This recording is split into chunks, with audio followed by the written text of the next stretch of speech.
Halo teman-teman, bertemu kembali di channel Yanti Horror Story. Kali ini berkisah tentang penghuni kamar kosong yang ditulis oleh Amang Ras. Yang ingin membacanya langsung, bisa di Twitter beliau. Dan di follow juga akun beliau.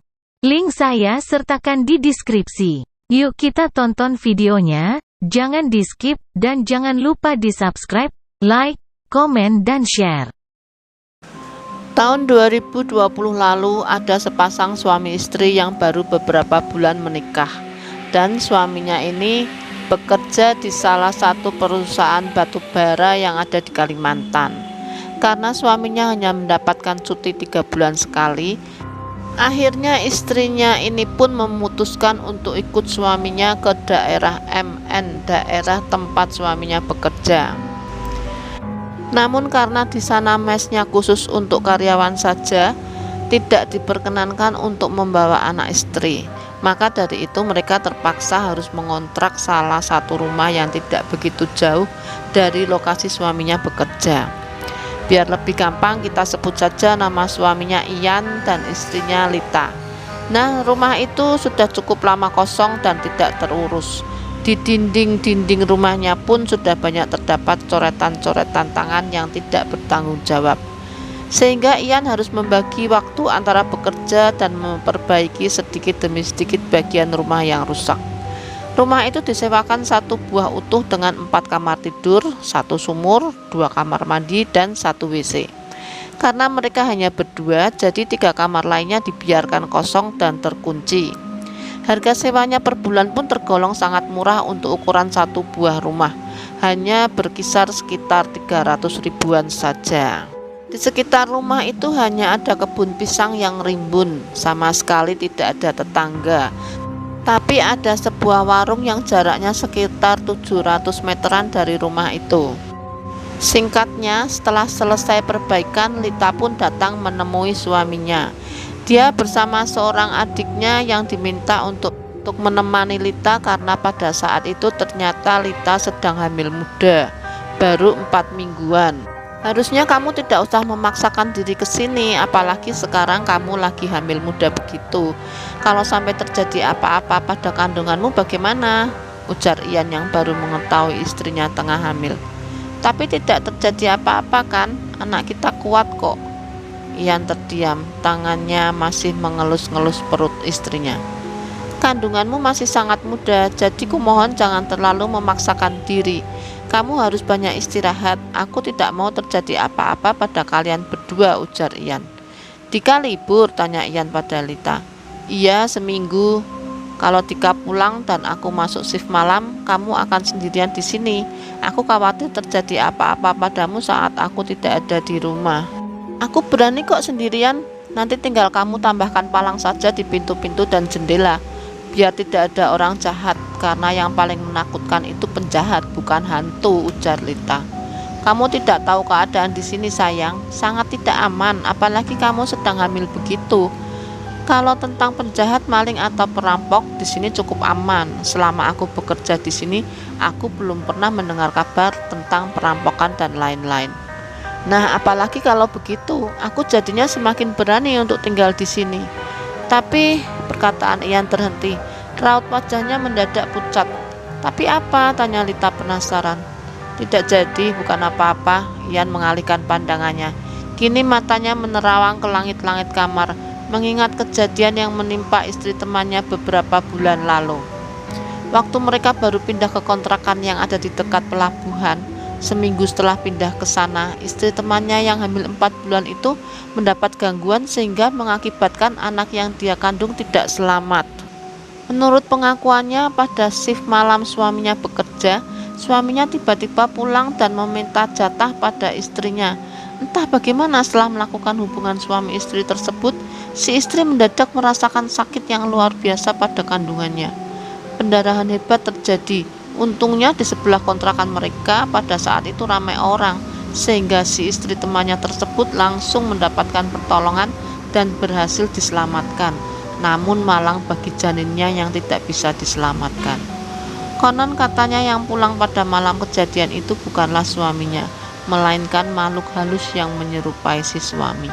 Gangguan seperti itu tidak hanya sekali terjadi menurut warga sekitar, karena memang daerah tersebut masih sangat kental dengan mistisnya, dan lagi di sekitar sana dikelilingi oleh hutan yang tentu saja menjadi tempat tinggal makhluk-makhluk halus. "Kenapa diam?" tanya Lita pada Ian. "Aku khawatir padamu dan juga kandunganmu." Lita tersenyum manis. "Aku tahu yang ada di kandunganku ini merupakan anak pertamamu. Tapi kau jangan lupa, dia juga melupakan anakku. Dan sebagai ibunya, aku tidak akan membuat kandunganku kenapa-kenapa. Jadi kamu tidak perlu khawatir itu padaku," ucap Lita. "Kamu lapar kan? Aku akan ke warung sana membeli makanan untuk kita bertiga," ujar Ian. "Aku ikut." "Jangan, warungnya jauh. Nanti kakimu sakit. Lelah di perjalanan saja belum hilang." "Lah, lalu kamu mau ikut ke warung yang jauh itu? Nanti kalau kamu sakit bagaimana?" "Bidan mantri jauh dari sini," tolak Ian. Lita menghela napas panjang, kemudian dia mengangguk. Ian pergi dengan berjalan kaki menuju ke arah warung seorang diri. Jalanan tanpa lampu dan berdebu itu sangat sunyi di malam hari. Tak ada satupun truk yang lewat. Ian mempercepat langkahnya ketika lampu warung mulai terlihat dari kejauhan. Sesampainya di warung, dia bertemu beberapa orang supir yang tengah singgah makan. Ramah sekali mereka menyapa Ian, padahal mereka belum saling kenal-mengenal. Karena memang Ian tidak terlalu kenal dengan kebanyakan supir-supir truk di sana. "Anaknya si Rusdi meninggal," ujar salah satu supir. "Iya, untung istrinya selamat. Dulu sudah kunasehati si Rusdi itu kalau membawa istri yang sedang hamil begitu memang harus bersyarat, karena di sini berbeda dengan di Banjarmasin sana. Tapi susah memberitahukan orang yang tidak percayaan. Dia malah mengejekku yang bukan-bukan," sahut supir lainnya. Ian berpindah tempat duduk dan merapat pada supir-supir tersebut. "Syarat seperti apa itu, Bang?" tanya Ian. "Ya, seperti penangkal-penangkal makhluk halus. Karena orang mengandung itu baunya wangi sekali. Wanginya tersebutlah yang mengundang makhluk-makhluk halus mendekat dan mengganggu." "Contoh penangkalnya itu seperti apa ya, Bang?" "Maaf sebelumnya saya lancang bertanya seperti ini, karena saya ingin tahu sekali, sebab istri saya juga tengah hamil 4 minggu saat ini." "Seperti duri jeruk, kayu sompun, tamiang, bawang tunggal, gunting belayung, pecahan kaca, cermin, dan jangan lupa kelambu," ujar supir tersebut. "Tamiang itu seperti apa ya, Bang? Dan baliung itu juga bagaimana bentuknya?" tanya Ian antusias. "Tamiang itu bambu kecil, tapi bukan bambu sembarangan." Susah aku menjelaskannya." "Nah, kalau baliung itu mirip kapak, tapi bisa juga diganti dengan parang," ujar supir itu. Salah satu supir tersebut beranjak dari duduknya. Dia berjalan ke arah truk yang terparkir di depan warung. Lalu tak berapa lama kemudian dia kembali lagi ke dalam warung sambil menenteng bambu kecil sepanjang pulpen. "Ini tamiang, kamu ambil saja, nanti digantung di atas pintu kamar bersama duri jeruk nipis," ujar supir berwajah sangar tersebut seraya memberikan bambu kecil itu pada Ian. "Terima kasih banyak, Bang. Berapa saya harus bayar?" "Tidak usah, aku ikhlas," tolak supir itu. "Sekali lagi saya ucapkan terima kasih ya, Bang." "Iya, sama-sama. Nanti parang atau baliungnya itu ditaruh di samping tempat tidur istrimu. Oh iya, sama ini nanti bikin kadut kantong dari kain hitam. Isinya taruh bawang tunggal, jariaung, sahang, merica 7 biji, dan jeruk nipis. Suruh istrimu bawa kemanapun dia pergi. Bau jeruk nipis dan jariaung itu tidak disukai makhluk halus." "Siap, Bang. Akan saya cari langsung besok," jawab Ian. "Ini makanannya, ayam 2 sama ikan nila 1 kan?" ujar pemilik warung pada Ian. "Iya, nasinya 5 bungkus ya. Jadinya berapa?" "Iya, semuanya 100.000. Tambah sama itu aqua besarnya 2 botol," ujar Ian. Setelah selesai membayar makanannya, Ian pun berpamitan pada para supir baik hati tersebut. Ia melangkah cepat menuju ke rumah karena pada saat itu kilat mulai menyambar-nyambar, pertanda sebentar lagi hujan akan segera turun. Di dalam rumah, Dika dan Lita sudah menunggu sambil mengobrol dengan sesekali dihiasi tawariangnya Lita. Malam itu mereka makan dengan sangat lahap, sementara di luar hujan mulai turun dengan sangat lebat. Subuh-subuh sekali Ian sudah bangun dan bersiap berangkat bekerja. Dia duduk di teras rumah menunggu bus jemputan karyawan lewat. Di sebelahnya Lita duduk sambil terus memegangi tangan suaminya, seakan tak mau suaminya berangkat kerja hari itu. Tidak berapa lama cahaya lampu bus mulai terlihat. Ian bergegas memasang sepatunya dan menciumi Lita. Lalu kemudian dia berlari ke arah jalan untuk menghadang bus. Sepi, itulah yang Lita rasakan saat suaminya sudah pergi bersama rombongan karyawan yang berada di bus tersebut. Karena masih sangat pagi, akhirnya Lita memutuskan untuk kembali melanjutkan tidurnya. Sementara Dika masih tidur dengan sangat lelap di depan kamar Lita dengan berbantalkan tas berisi baju-bajunya. Sekitar pukul 9 pagi dia membangunkan Lita. Rupanya Dika sudah mandi dan membeli makanan di warung. Lita tersenyum kecil melihat perhatian adiknya itu. Cuci muka dulu keh, baru makan. Sudah jam segini kakak belum sarapan. Kasihan bayinya, ujar Dika. Hari itu Dika membantu kakaknya beberes rumah sampai semua perabotan tertata rapi. Nanti beli mesin genset saja kak, karena rumah ini kan besar. Kalau gelap rasanya terlalu menyeramkan. Apalagi nanti kakak sendirian di sini bila Kak Ian masuk shift malam. Iya, aku tahu, jawab Lita. Dan nanti coba kakak minta belikan motor bekas. Siapa tahu kan kakak ada keperluan ke warung dan lain-lain. Kalau harus jalan kaki lumayan jauh kak. Iya Dika, kakak tahu. Sore harinya sekitar jam 5-an Ian pulang membawa sebuah motor Beat. Motor kita bang, ujarnya sebelum Lita bertanya. Besok kita beli barang-barang ke pasar, soalnya besok aku off. Wih, aku diajak kan kak? Tanya Dika. Tentu saja, setidaknya kamu bisa bantu angkat-angkat barang, jawab Ian tertawa.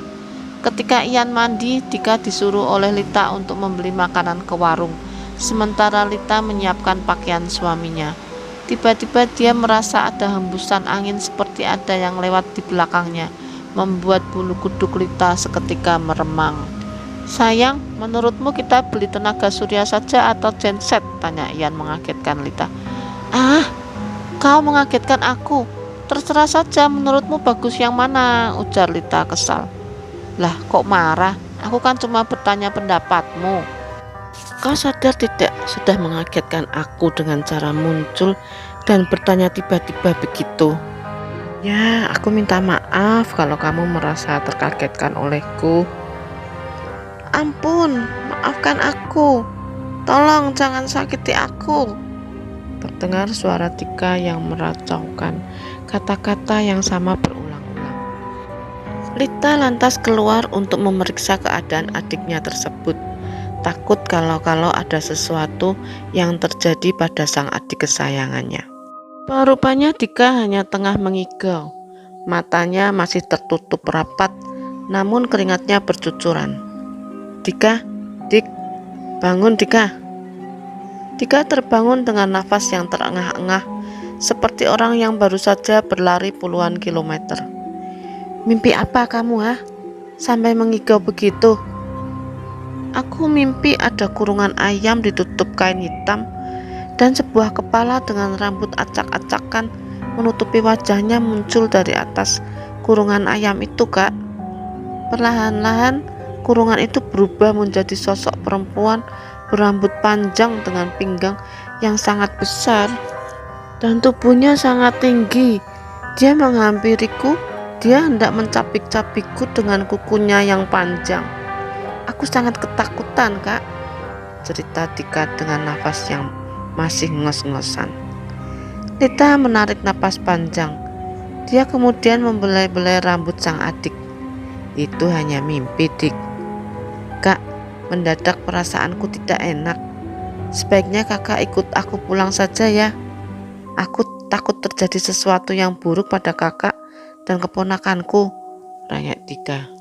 Tidak akan terjadi apa-apa, Dika. Semuanya akan baik-baik saja. Perasaanmu tak enak karena memang kau habis bermimpi buruk. Sudah, ayo lanjut tidur, biar kakak temani. 4 hari telah berlalu. Hari itu Dika sudah harus pulang. Dia tampak tak tenang dan berkali-kali mengajak kakaknya untuk ikut serta pulang ke kampung halaman mereka. Namun Lita cukup keras kepala. Ia tetap menolak ajakan sang adik, meskipun Ian juga menyuruhnya untuk pulang bersama Dika. "Kamu menyuruhku pulang karena mau berselingkuh kan? 3 bulan sekali cuti, dan saat aku kesini, kau malah menyuruhku pulang," ujar Lita malah menuduh Ian yang tidak-tidak. "Ya ampun, sampai seperti itu kau menuduhku." "Ya kalau kamu tidak, buat apa kau menyuruhku pulang?" "Aku takut terjadi hal-hal buruk padamu dan kandunganmu, itu saja." Percekcokan antara keduanya tak dapat dihindari. Bahkan Dika yang menjadi penengah pun ikut terkena imbas dari kemarahan Lita. Sampai sore harinya ketika Ian sudah hendak berangkat kerja, Lita masih cemberut dan tak mau berbicara padanya. "Kunci semua pintu dan jangan lupa kelambunya dipasang. Parang itu juga taruh di samping tempat tidur," pesan Ian. Namun Lita masih tak menanggapi. Ketika Ian sudah berangkat, Lita masih merasakan sepi berada di rumah itu sendirian. Meski di dalam rumah sudah ada penerangan, namun di 3 kamar kosong itu memang sengaja tak dipasang lampu. Apalagi ketiga kamar itu tak pernah mereka bersihkan, bahkan membukanya saja mereka berdua enggan. Untuk mengurangi rasa sepinya malam itu, Lita menonton film di DVD portable yang diberikan oleh Ian. Film Barbie tersebut cukup membuatnya terhibur, sampai-sampai ia lupa kalau malam itu ia hanya seorang diri di rumah. Ketika sudah mulai mengantuk, Lita mematikan DVD-nya. Pada saat itu jam sudah menunjukkan pukul 9 malam. Namun pada pukul 12 malam, dia kembali terbangun karena nafasnya terasa sesak. Dan ternyata lampu penerangan mati. Dan dengan gugup, Lita memiliki ketakutan dalam gelap. Dia mencari-cari senter di dekatnya. Untung saja senter itu berhasil dia dapatkan, sehingga ia bisa kembali bernapas dengan lega. Lita berjalan keluar kamar untuk mengecek aki, dan rupanya salah satu jepitan aki yang menghubungkan ke lampu terlepas. Entah terlepas karena apa, tapi Lita tak mau berpikiran yang aneh-aneh, dan dia langsung membetulkan kembali jepitan aki tersebut. Saat lampu kembali menyala, Lita menghela napas lega. Lita masuk ke dalam kamar dan melihat jam. Saat itu rasa kantuknya sudah menghilang, sehingga dia memutuskan untuk lanjut menonton film Barbie. Pukul 2:30 dini hari, barulah matanya mulai terasa berat. Namun ketika dia mulai memejamkan matanya, antara tidur dan tidak, Lita melihat ada seseorang perempuan berpinggul besar dengan tubuh yang sangat tinggi berada di atas tubuhnya. Sampai-sampai Lita merasa kesulitan untuk bernapas dan bergerak. Lita ketindihan, tapi untung saja dia berhasil kembali menggerakkan tubuhnya setelah berusaha sekuat tenaga. Namun entah kenapa, saat ia sudah berhasil membuka matanya, Lita kembali merasakan matanya sangat berat, sehingga matanya terpejam lagi. Dan kejadian yang sama kembali terulang. Yang di kedua kalinya itulah Lita memberanikan diri menatap sosok perempuan itu. Sosok itu menyeringai, dan seringainya begitu menyeramkan. Lita merasakan sesak napas, bahkan tubuhnya sangat sulit digerakkan. Lita hampir menangis, namun untung saja ada sesuatu yang membuat tubuhnya kaget. Sesuatu itu terasa dingin kala menyentuh jari jempol kakinya. Saat berhasil terbangun itulah Lita langsung beranjak dari tempat tidur, lalu duduk bersandar sambil mengatur napasnya yang terengah-engah.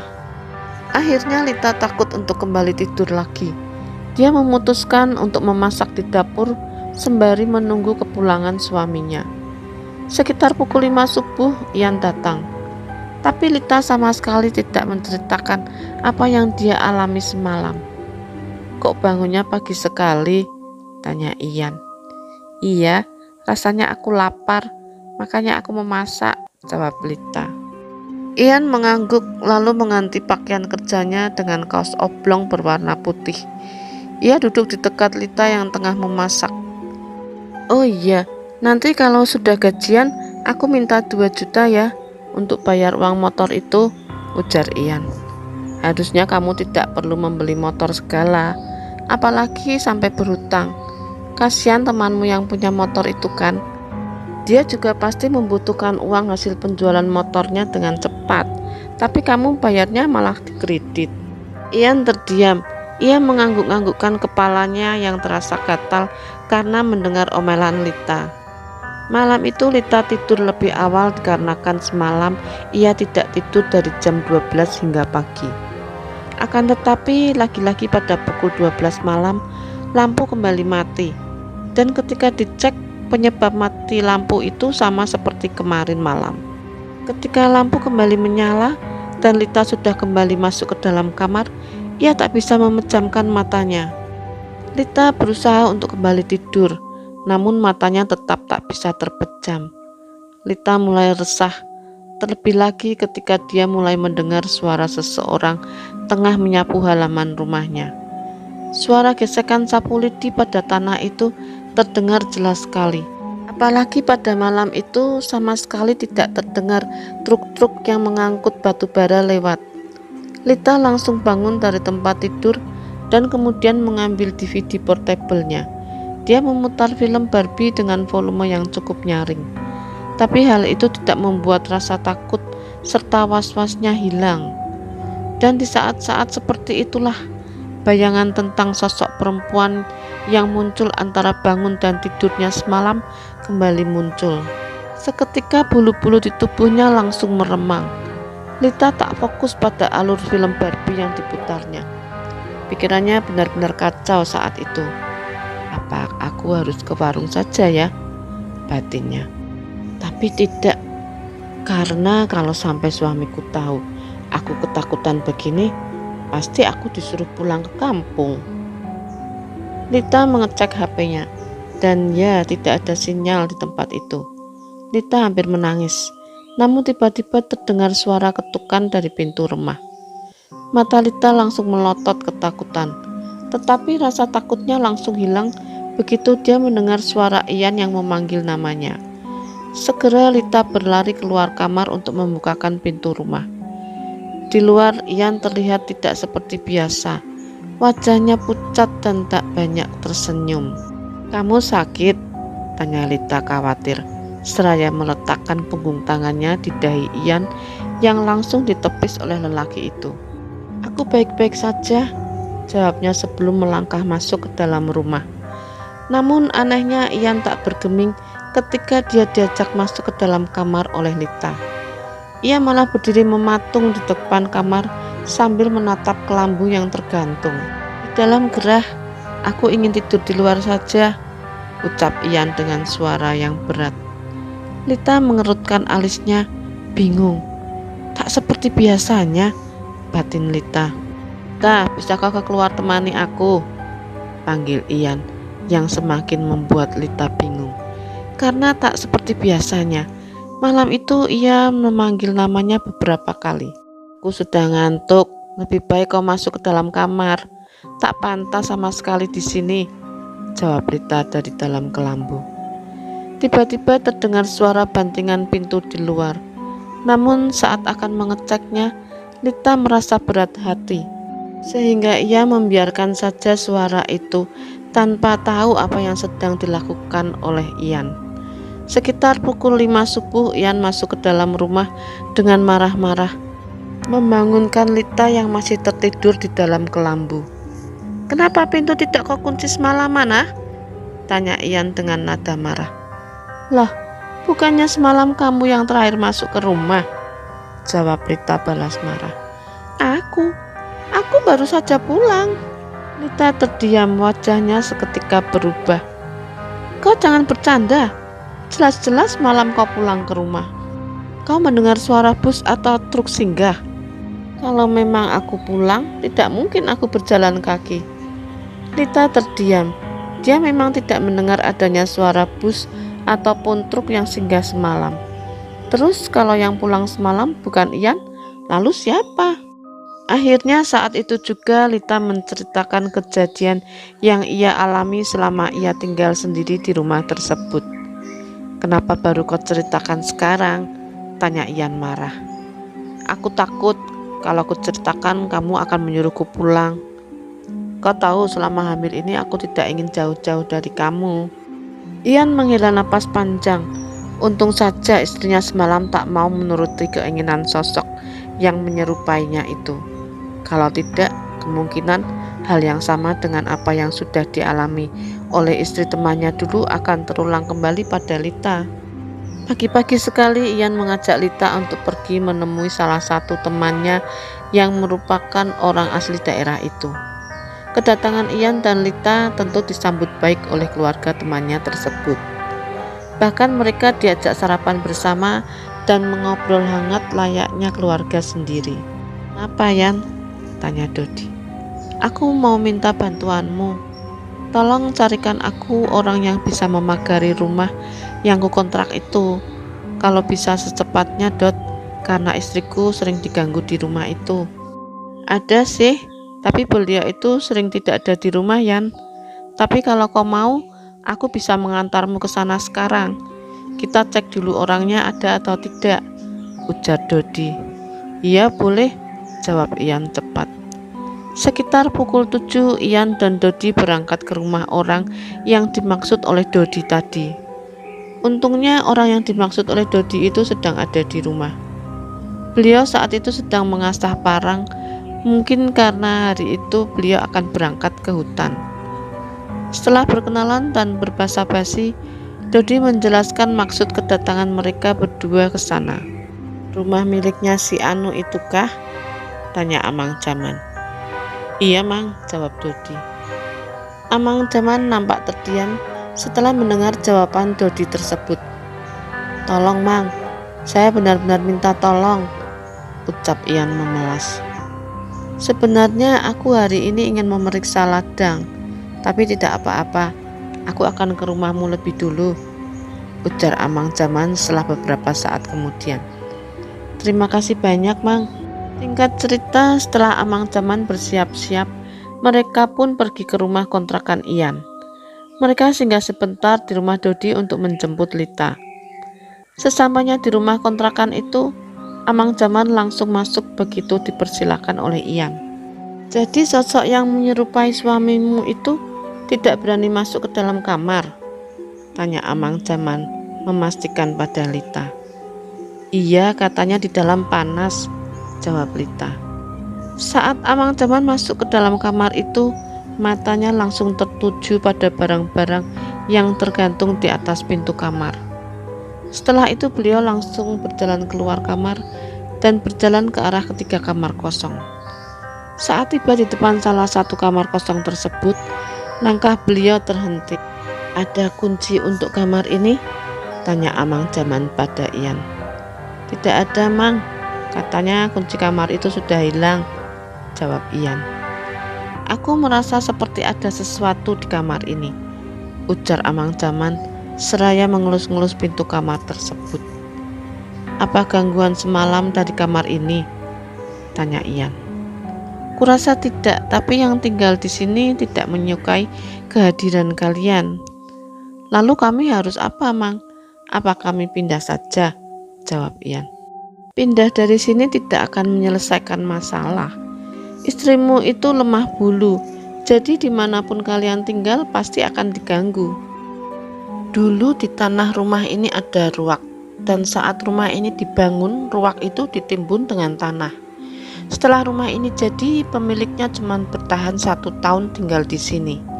Karena setelah anaknya mati bunuh diri karena saat hamil besar, akibat depresi ditinggal suaminya menikah dengan perempuan lain. Mereka pindah dari rumah ini, dan sejak saat itu rumah ini kosong. Ya namanya juga bekas ruak, dan rumah yang sudah lama kosong pasti dijadikan makhluk-makhluk halus sebagai tempat tinggalnya. Tapi ada satu yang paling kuat energinya di sini, yaitu di kamar ini, cerita Amang Jaman. Apa makhluk halus penghuni kamar ini bisa mengancam keselamatan istri saya, Mang? Tanya Ian khawatir. Tentu. Apa makhluk itu bisa diusir, Mang? Tanya Ian. Mengusir makhluk yang sudah lama tinggal di sini sama halnya kamu mengusir orang dari rumahnya sendiri. Resikonya terlalu besar. Hiduplah berdampingan dengannya selama kalian tinggal di sini. Beri dia makan agar dia tidak mengganggu kalian. Makanan seperti apa, Mang? Tidak aneh-aneh kan? Tanya Ian. Hanya bubur habang dan putih, juga kopi pahit setiap malam Jumat. Nanti akan aku buatkan malam Jumat ini, dan untuk seterusnya kamu yang membuatnya sendiri, ujar Amang Jaman. Singkat cerita, sore Kamis itu Amang Jaman datang bersama Dodi ke rumah kontrakan Ian. Beliau juga mengajari Ian membuat bubur habang dan putih untuk malam itu. Setelah bubur habang dan putih, juga kopi pahit telah siap. Amang Jaman meletakkannya di beberapa sisi rumah. Ini aku memberi kalian, tapi kalian jangan lagi mengganggu mereka yang tinggal di rumah ini. Mereka anak cucu kalian juga, tolong dijaga dan dirawat. Jangan mengganggu, jangan menyakiti lagi, ujar Amang Jaman. Air kopi yang sebelumnya penuh kini berkurang dengan sendirinya. Lalu air kopi itu diberikan kepada Lita dan Ian agar mereka meminumnya. Dan seluruh rumah juga ditampung tawari oleh Amang Jaman. Nanti di pintu-pintu dan juga jendela ditaruh syarat-syarat seperti yang ada di atas pintu kamarmu itu. Juga jangan lupa setiap malam Jumat buat bubur habang putih dan kopi pahit manis, ujar Amang Jaman sebelum pulang. Sekali lagi terima kasih banyak, Mang, ujar Ian seraya menyelipkan ucapan terima kasih di tangan Amang Jaman. Dan sebaiknya kalian pelihara kucing atau anjing untuk menemani istrimu di rumah kalau kau masuk shift malam. Nanti kamu bisa ambil kucingku untuk dibawa kemari, ujar Amang Jaman. Baik, Mang, sekali lagi saya ucapkan terima kasih. Besok saya akan ke rumah Amang. Malam itu Ian dan Lita bisa tidur dengan nyaman dan tenang. Namun ketika Ian bangun tengah malam untuk buang air kecil, ia mendengar seperti ada suara langkah di dalam salah satu kamar kosong tersebut. Tapi ketika dia menempelkan telinganya di pintu, suara langkah kaki tersebut menghilang. Jangan ganggu, gumam Ian. Lalu Ian bergegas untuk segera kembali ke dalam kamarnya. Ia lihat istrinya masih tertidur dengan nyenyak di dalam kelambu, sehingga Ian tak enak hati untuk membangunkan Lita. Ia kemudian berusaha untuk tidur dalam keadaan menahan kencing, namun ia tak bisa memejamkan matanya sedikit pun. Akhirnya mau tak mau ia terpaksa pergi juga untuk buang air kecil. Setelah selesai buang air kecil, Ian langsung berlari ke dalam kamarnya karena dia mendengar suara tawa istrinya yang sangat nyaring. Tawa Lita membuat bulu kuduk Ian merinding. Apalagi ketika dia melihat Lita sudah duduk di atas lemari kayu tua dengan rambut yang menutupi wajah. Sayang, Lita turun yang. Jangan bercanda malam-malam yang, ujar Ian. Lita tak menggubris, dia masih asik tertawa cekikikan dengan kepala menunduk.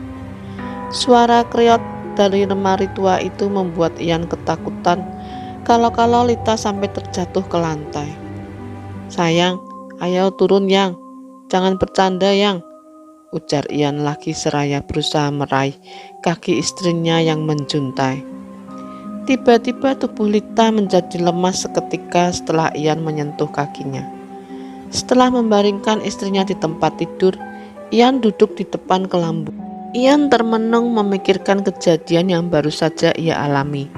Ian tahu kalau istrinya tadi kemungkinan kerasukan makhluk halus. Tapi apa penyebab istrinya kerasukan? Padahal makanan dan minuman untuk mereka sudah diberikan sesuai petunjuk dari Amang Jaman. Kejadian yang sama kembali terjadi lagi pada malam ketiga setelah pemberian bubur habang putih dan kopi pahit manis itu. Lita kerasukan ketika Ian belum pulang kerja. Kebetulan pada hari itu Ian pulangnya isya karena ada lembur dadakan. Dan saat ia pulang itulah ia dikagetkan dengan keadaan rumah yang acak-acakan, juga Lita yang menghilang dari rumah. Tentu saja Ian panik bukan kepalang. Ia bahkan sampai langsung keluar rumah untuk mencari istrinya. Tapi bahkan sampai ke hutan ia cari, istrinya tak juga ditemukan. Ian sampai menangis sesenggukan karena takut dan khawatir kalau terjadi sesuatu yang tidak diinginkan pada istrinya. Jam sudah menunjukkan pukul 10 malam ketika Ian kembali pulang ke rumahnya, dan rupanya di sana sudah ada Amang Jaman bersama seorang laki-laki muda berusia 18 tahunan dan juga Lita yang terbaring tak sadarkan diri di pelataran. "Kenapa istri saya, Mang?" "Dia ke rumahku. Kau sendiri dari mana?" "Saya mencari istri saya ini, Mang. Dia menghilang dari rumah ketika saya baru pulang kerja. Dia sudah tidak ada di rumah. Makanya saya cari ke sana kemari sampai ke hutan sana." "Tapi kenapa istri saya bisa tahu rumah Amang?" tanya Ian. "Nanti ku ceritakan. Sekarang bawa dia masuk ke dalam rumah," ujar Amang Jaman. Ian bergegas membawa istrinya ke dalam rumah. Dan setelah dia membaringkan istrinya dengan posisi yang nyaman, Ian segera keluar menemui Amang Jaman yang masih berada di luar. "Istrimu kemasukan, dia mengamuk di rumahku, mengutukku macam-macam. Sepertinya penghuni kamar kosong itu benar-benar tak mau diajak damai. Dia benci dengan keberadaan kalian di sini, terlebih dengan keadaan istrimu yang tengah mengandung itu. Membuat banyak makhluk halus lain ikut masuk ke dalam rumah ini. Jadi saya harus bagaimana, Mang?" tanya Ian. "Sebaiknya kalian pindah saja atau suruh pulang istrimu, karena di sini bukan tempat yang bagus untuk perempuan hamil. Kebanyakan orang-orang hamil di sini pasti akan tinggal di kampung sampai lahiran hingga anaknya berusia 5 bulanan. Baru mereka akan berani membawa anaknya kemari. Itu pun tetap harus bersyarat supaya tidak diganggu makhluk halus," ujar Amang Jaman. "Masalahnya istri saya ini benar-benar keras kepala, Mang.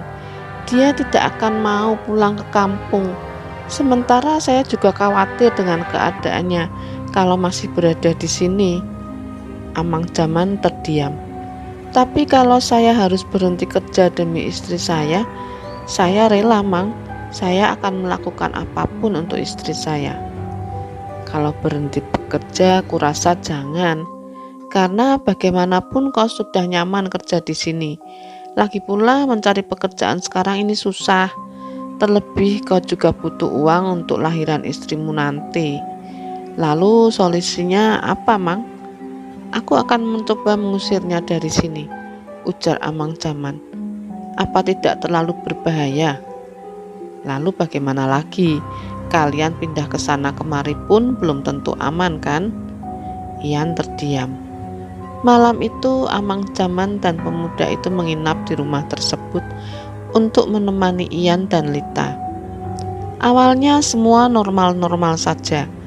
Namun ketika jam sudah menunjukkan pukul 12, lampu aki di rumah Ian mendadak mati dengan sendirinya. Ketika dicek, ternyata jepitan ke akinya lepas. Beberapa kali dibetulkan, tapi hal yang sama terus terulang. Biarkan saja, dia memang tidak suka rumah ini dikasih penerangan. Mendengar itu tentu Ian langsung menurutinya. Mereka pun tidur dalam keadaan gelap, dan hanya di dalam kamar Lita saja yang diterangi oleh senter. Sekitar pukul 1, Lita berteriak nyaring diiringi suara tawa yang mengerikan. Saat diajak bicara, dia malah meracau tak karuan. Hanya pada Amang Jaman ia mau berbicara. Itu pun bicara dalam bahasa daerah yang tidak diketahui oleh Ian, apalagi Lita. Tapi saat kemasukan itu, Lita dengan sangat fasih berbahasa daerah sana. Selama Lita berbicara, Amang Jaman mengerutkan alisnya. Raut wajahnya juga terlihat berubah. Lalu tiba-tiba Lita kembali berteriak. Dari nada bicaranya tampak sekali dia sangat marah dengan Amang Jaman. Tapi Ian tidak tahu apa yang sedang mereka bicarakan, karena Amang Jaman pun tak mau memberitahu. Amang Jaman meminta segelas air. Lalu setelah didoakan, air itu kemudian diminumkan secara paksa pada Lita yang mulai mengamuk. Dan malam itu juga Amang Jaman berusaha untuk mengusir makhluk penghuni kamar kosong tersebut dengan persiapan seadanya. Prosesnya tentu tidaklah mudah, karena makhluk itu terus saja merasuki tubuh Lita, bahkan mengancam akan mengambil janin yang ada di kandungan Lita. Ian yang memegangi istrinya terus menangis dan mengelus-ngelus kepala sang istri. Jelas sekali terlihat betapa sayangnya Ian pada Lita. "Mang, bagaimana ini, Mang? Saya takut istri saya kenapa-napa," isak Ian. Amang Jaman tak menjawab. Beliau masih berdoa sambil menggenggam merica bulat. Lalu perlahan-lahan Amang Jaman mendekat pada Lita, dan beliau langsung membuka genggamannya yang berisi merica itu, kemudian menempelkannya di ubun-ubun Lita. Lita mengerang kesakitan, erangannya semakin membuat Ian khawatir. Beberapa kali dia mencoba menepis tangan Amang Jaman dari kepala istrinya, namun itu tidak berhasil. "Mang, sudah Mang, kasihan istri saya." Namun Amang Jaman sama seperti sebelumnya, beliau tak menggubris perkataan Ian. Lalu beberapa saat kemudian tubuh Lita mulai melemah. "Mang, istri saya kenapa?" tanya Ian panik. Amang Jaman menyeka keringat di dahinya sambil menghela napas panjang. "Dia hanya kelelahan, dan untungnya aku berhasil mengeluarkan makhluk itu dari istrimu. Kalau tidak, kemungkinan akan berdampak buruk pada kandungan istrimu." "Tapi istri saya tidak kenapa-kenapa kan, Mang?" "Tidak." Setelah berkata seperti itu, Amang Jaman lalu beranjak dari duduknya. Beliau berjalan ke dapur untuk mengambil air minum. "Ini minumkan pada istrimu." "Lalu apa makhluk itu sudah diusir juga, Mang?" "Belum, tidak semudah itu." "Berarti ia akan terus mengganggu istri saya." "Besok kita pikirkan lagi. Sekarang istirahatlah," ujar Amang Jaman sembari membaringkan tubuhnya di lantai. Pagi-pagi sekali Amang Jaman dan pemuda itu berpamitan pergi. Sekarang tinggallah Ian dan Lita di rumah itu. Akhir-akhir ini Ian memang sering tak masuk kerja, dan untuk hari itu bagaimana mungkin dia meninggalkan Lita sendirian di rumah setelah adanya kejadian semalam. Sekitar pukul 12 siang, Amang Jaman datang bersama dua orang yang tentu tidak dikenali oleh Ian. Mereka juga membawa beberapa pundut kain hitam yang digunakan untuk membungkus sesuatu. Ian menyambut kedatangan mereka dengan baik. Lita tampak kaget melihat kedatangan orang-orang itu. Ia yang masih lemas berusaha bangun untuk sekedar menyalami mereka. "Tidak usah bangun, tidak apa-apa. Kami hanya ingin ke kamar kosong itu," ujar Amang Jaman. Sesampainya mereka di depan kamar kosong tersebut, salah satu dari mereka langsung membuka paksa pintu kamar tersebut. Ian yang penasaran dengan isi kamar itu langsung ikut mendongakkan kepala ke dalam. Ternyata tak ada apa-apa di sana. Hanya kamar kosong dan ranjang yang sudah tua tanpa kasur di atasnya. "Kau jaga saja istrimu, tidak usah ikut masuk ke dalam kamar ini," ujar Amang Jaman pada Ian. Lalu mereka bertiga mulai mengeluarkan barang-barang yang berada di dalam kain hitam yang tadi mereka bawa. Makin penasaran, namun Ian tidak berani untuk melihat apa yang sedang Amang Jaman dan dua orang itu lakukan. "Mereka sedang apa di dalam kamar itu?" tanya Lita. "Entah, aku juga tidak tahu.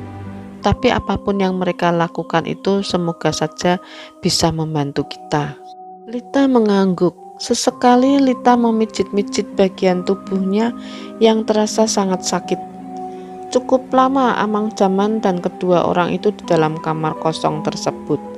Beberapa kali Ian dikagetkan dengan suara dari benda-benda yang jatuh dari dalam kamar, diikuti juga dengan suara Amang Jaman yang berbicara dalam bahasa daerah mereka. Sekitar 2 jam mereka di dalam kamar kosong itu. Ketiganya kemudian keluar. membawa sesuatu yang terbungkus kain hitam. Mereka membawanya ke seberang jalan lalu masuk ke dalam hutan. Lita dan Ian saling pandang tak mengerti. Saat Amang Jaman kembali ke rumah itu, Ian langsung memberondongnya dengan pertanyaan-pertanyaan. "Kenapa, Mang? Apakah semuanya baik-baik saja? Dan apakah makhluk penghuni kamar itu bisa diusir?" tanya Ian. "Kalian sudah aman.